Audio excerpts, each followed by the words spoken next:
ensuite élargir la base politique et être dans le dispositif au niveau communal, au niveau national, au niveau régional, au niveau du diaspora. Actuellement, notre président Bachir, qui est un expert en pétrolier, il est en France actuellement dans le cadre de cette tournée-là. Les journées de réflexion sont prévues le 30. Donc c'est juste dans ce cadre-là. D'accord, moi croque. Voilà, oui. Oui.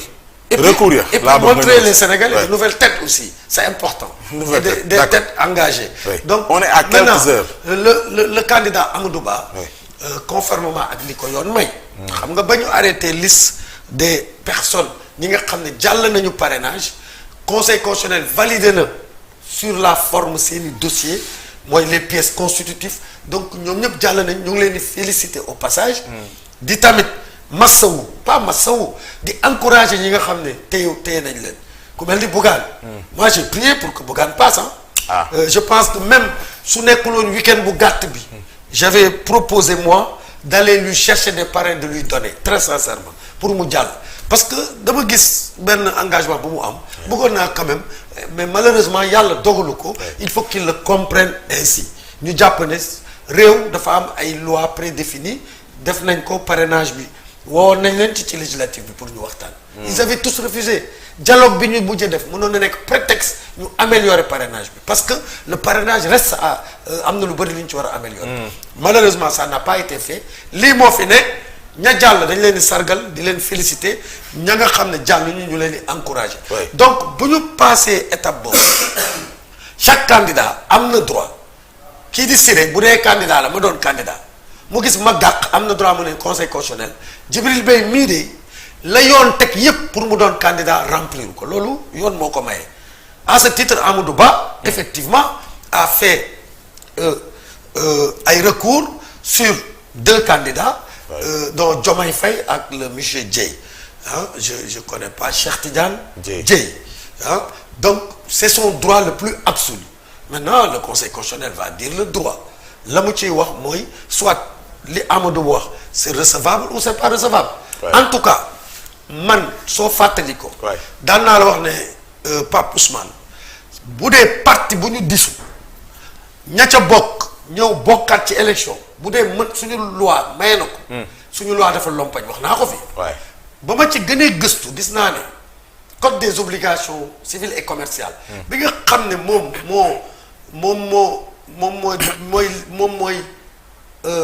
mooy organiser xaw ma nu ñu koy waxee ci olof mooy organiser parti politique yi article 817 jëm 821 mooy wax ci dissolution wax na ne parti bu ñu dissoudre ay membre am ña ko ŋànk fekk juróomi at parce que dafa wax ne toute association populaire toute association buy yëngu ci éducation populaire buy yëngu ci wàllu culture ci wàllu social bu ñu dissoudre pour des raisons précises parti bi membres yi fa nekk war nañu toog juróomi at duñu exercer aucune activité publique donc loolu bu dee benn candidat ci ñi nga xam ne conseil arrêté nañ leen am ci sañ-sañ fàttali conseil loolu am na solo pour que képp ko warul bokk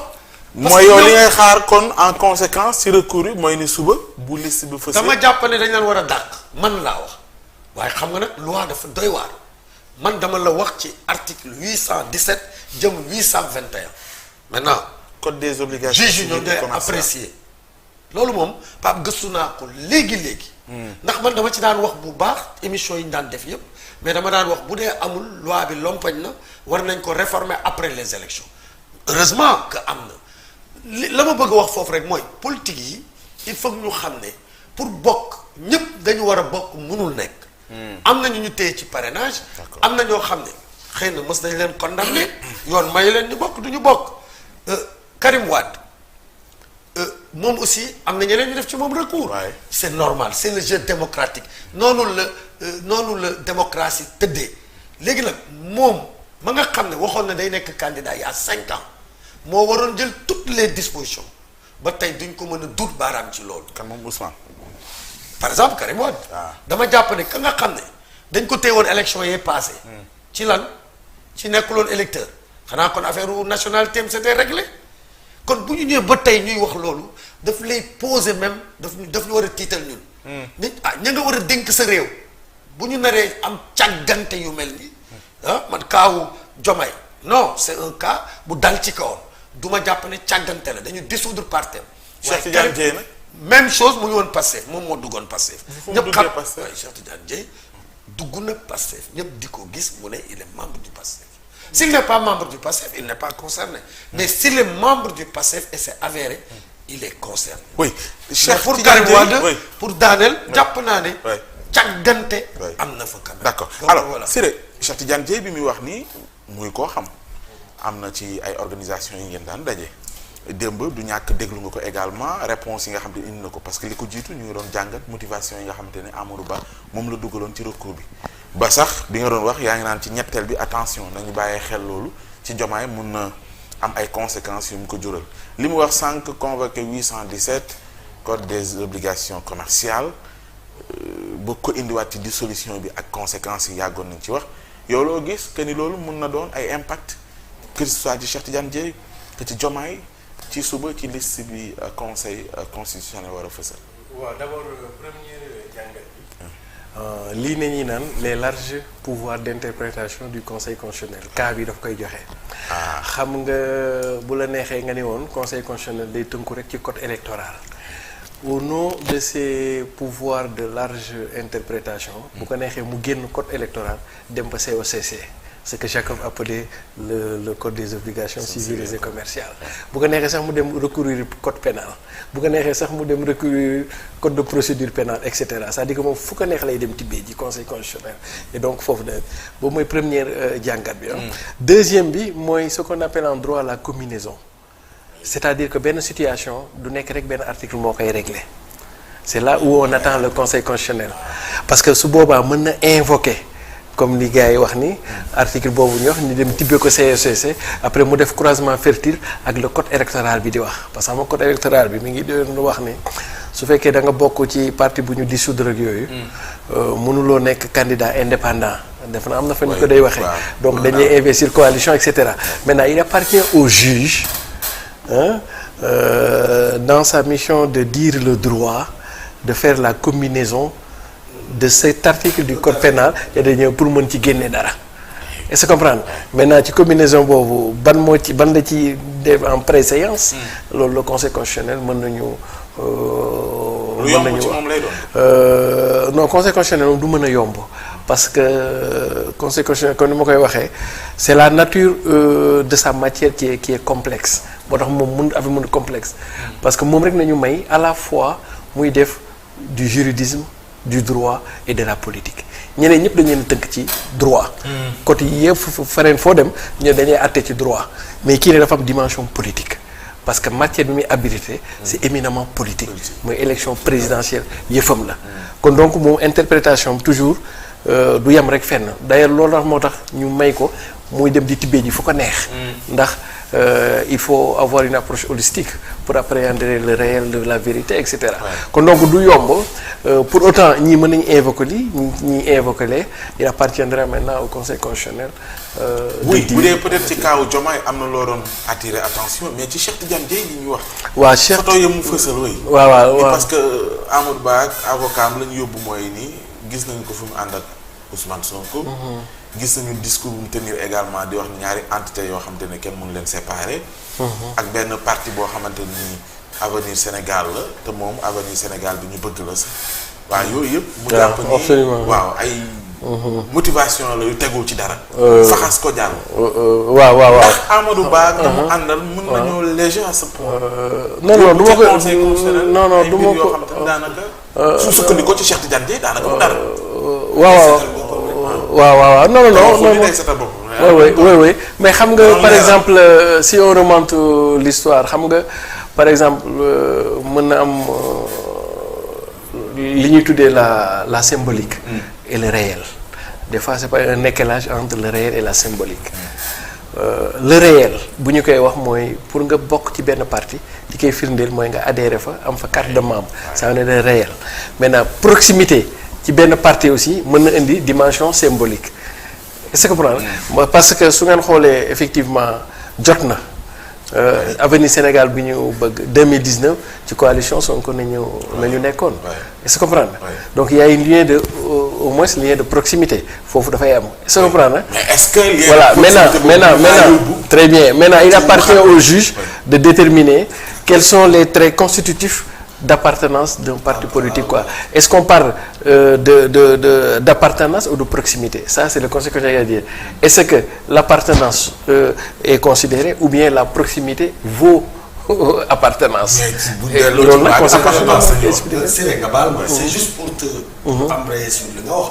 Vous vous rappelez bi ñuy wax ne Macky Sall excusez-moi Doudou Wade bi muy théoriser ne Moustapha Cissé Lo de fait démissionné na suñu parti est-ce que démission am na aussi ak ñun APR ak Mimi Touré est-ce que man ma jàpp ne Mimi Touré démissionné na am na ñu jàpp ne mooy li mu wax le réel et interprétation le réel mooy nga def lettre de démission waaye en posant des actes de défiance par rapport à toutes les instances du parti ba pare parti bi lu mu wax comme orientation yow nga dem ca ba sa topp ba pare bu kaagu mel noonu dañuy gis ne démission bi mën nañ ko constater. sauf que c'est pour appartenance dafa am lu koy firndeel. voilà très bien bokk na ci nga am carte parti bi. absolument et d'ailleurs absolument et voilà très bien moo tax la conseil constitutionnel est interpellé pour nous dire est-ce que à proximité vaut tout à fait mais yow ci li nga xam si yow Cheikh Tidiane Dièye bi nga daan suivre di ko bàyyi xel. su la waxee ni. non bokkul parce que man avenir Sénégal. bi ñu bëgg man fa laa nekkoon daaw avant may créer góorgóorlu yi. Cheikh Tidiane cheminé nañ. ñoom dañu am seen parti bopp. Jante. voilà Jante. moom la ñu Jante xam nga dama tey moom débat naan ko. waa Pastef mu ne ma noonu bokk ma Pastef. alors. c'était pour moi dafa ma lu ma bett la. pour man c'est un membre du Pastef. voilà donc il faut proximité voilà c'est très bien mouvement la avenir Sénégal bi ñu bokk c'est-à-dire que du point de vue organique. Sénégal bi ñu bëgg bokkut ak Pastef parce que Pastef dafa am récépissé ba affaire yu demee nag ñi amee récépissé ñii ni nañ amee récépissé. est-ce que comprendre nga entité lañ ñii ñu nekk entité maintenant du point de vue fonctionnel. mën nga ni par exemple il y a des relations de proximité entre avenir Sénégal bi ñu bëgg ak Pastef et d'ailleurs 2019 coalition bi Sonko defaroon avenir Sénégal bi ñu bëgg bokkoon na ci coalition. Mais il y a pas une fusion. non yaa mosuma ko yaakaar. non parce que nous à l'époque bi ñu nekk foofu le point d'achoppement à l'époque c'était ça 2019.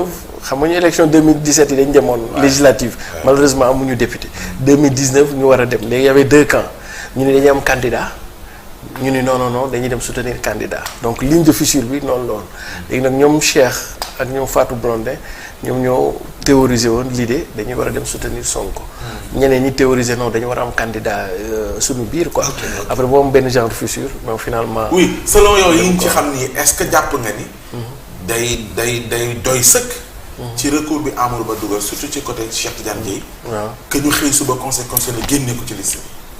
bon dafay des kon ci conseil constitutionnel ci lan la àddoo quoi c'est-à-dire que ban critère lay mettre en avant xam nga droit c'est ça qui est beau dans le droit le conseil constitutionnel day am ay critères yu bari léegi nag c'est à lui de choisir ban critère lay mettre en avant. xam nga bu ngeen ko xoolee waaw xaaral ma expliquer souvent voilà très bien mais jege ça veut dire quoi xam nga waaw xam nga jege ça veut dire non attention non photo attention bon là on est dans l'analyse on essaie d'être objectif xam nga bu ngeen ko fàttalikoo am na ay temps gars yi ne waa Pastef ñoo parrainé candidature diw yéen a ngi fàttaliku à l'époque Habib Sy ñu ni Diomaye ñu ni Cheikh Tidiane yéen a fàttaliku et donc il appartiendra maintenant au conseil constitutionnel de démontrer qu'il y a un lien de causalité directe entre la candidature de Cheikh ak parrainage de Pastef non pas dissolution da nga bëgg wax ni conséquence dissolution su doon ni waa Pastef nangu nañu ko moo doon entité beeg militant gi yëpp ñu bañati yëngatu ci wàllu politique. non non non non bañ a am candidat. non non non en fait maa ngi bañ wax a ci voté. non non maa ngi wax loolu laa bëgg wax quoi parce que ni ñuy indee ni ñuy defee corrélation dafay mel ni. dissolution parti Pastef. dafa ànd ak ña ko composé woon. ña doon yëngu ci wàllu politique yëpp. maanaam ñu xëy defi neneen waaye dootuñu addu dootuñu waxat dootuñu jëfat ci wàllu politique. non non man fi may indi ko waxee waaw pour 5 ans mais pas voté. ñu voté on parle d'activité publique. voilà mais maintenant même foofu sax après mën nañ ci ñëw mais c'est-à-dire que man fi ma doon wax mooy est-ce que Sénégal bi ñu bëgg. mooy égal Pastef. c'est-à-dire que foofu la ñu raisonné. ma ni du point de vue organique ce n'est pas Pastef parce que kii mouvement la ku ne am nga CV. maintenant du point de vue fonctionnel on peut se poser des questions. est-ce que ma lay joxal argument je ne parle même pas de proximité. temps yii la amoon ay idées yu doon daw ñu ni plan B C D de Pastef c'était Habib Sy Diomaye et cetera. maintenant encore faudrait-il le prouver. et d'ailleurs encore faudrait-il le prouver est-ce que Cheikh Tidiane Dièye waa Pastef ñoo ko jox parrainage donc mu jàll. est-ce que comprend ou bien joxuñu ko parrainage mu jàll. mais en tout état de cause day conseil constitutionnel. dafay attu ci affaire Cheikh Tidiane Dièye leeralaat na ni bis bu Ousmane Sonko jàllee mooy suba liste bi. buñ nee nii ñu gis Ousmane Sonko moom day retiré. moom day retiré waaw. waaw moo tax kon xam nga la question n'est pas facile la question est très complexe. kon donc dafa mel ni comme si ñu lay jiiñ dëmm. ngay seen yooyu est-ce que comprendre est-ce qu'il y aurait des liens de connivence de connexion entre le PASTEF et kii bi ou bien au-delà des organisations politiques les identités remarquables Ousmane Sonko Cheikh Ahmed Tidiane Dièye au-delà des partis est-ce que c'est des relations scripto-personnelles ou bien qui engagent leur entité disons politique. maintenant léegi yow loolu conseil constitutionnel dañuy moo tax conseil constitutionnel moom. moo ëpp soxla ñëpp fi mu toll nii ndax ci ay questions yu complexes. lay war a ñëw. mbetteel mën naa am waaw àdduna moom fii moom grand fii moom dëkk bii lu ne mën na fi am quoi dëkk bii lu ne mën na fi am mais nag bon ça dépend ci li nga wax nii c'est-à-dire que est-ce que conseil constitutionnel da koy àtte day def la primauté du code électoral sur le code des obligations civiles encore que comme ni ko Djibril waxee sous réserve man ma liiraat article boobu maintenant il restera à faire de l'exégèse parce que dañu ni ku bokk ci benn entité ñu décider ko dañu lay pendant 5 ans dootoo bokk ci benn activité publique du noonu ñuy wax activité publique est-ce que l'élection présidentielle en soi est une activité publique c'est une activité politique est-ce que c'est une activité d'abord la question est-ce que c'est une activité etc donc là on va être dans l'exégèse est-ce que par exemple boobu gars yi bi ñu ko doon def surtout COCC nga xam ne obligation civile nañu wax. et commerciale donc dans l'affaire civile kon donc on est dans l'affaire civile. alors que voilà très bien est-ce que kon soubassement loi boobu c'était les mouvements de révolte ay association parce que yëpp jamonoy Senghor la woon tamit il faut voir ci yan contexte la ñëwee donc mouvement yi nga xam nga mën leen a dissoudre surtout association et cetera maintenant benn corrélation lañ ko mën a def ak élection présidentielle. Quelle est la nature de l'élection présidentielle comprendre est-ce que c'est une activité là il faut ñu déterminer ko kon donc il faut que ñu def li ñuy tuddee en droit la glose waaw c'est-à-dire que voilà dugg dans le détail des détails quoi pour moi càmpara fay moo tax la même perception nga ci bi nga dégloo Cheikh Tidiane Dièye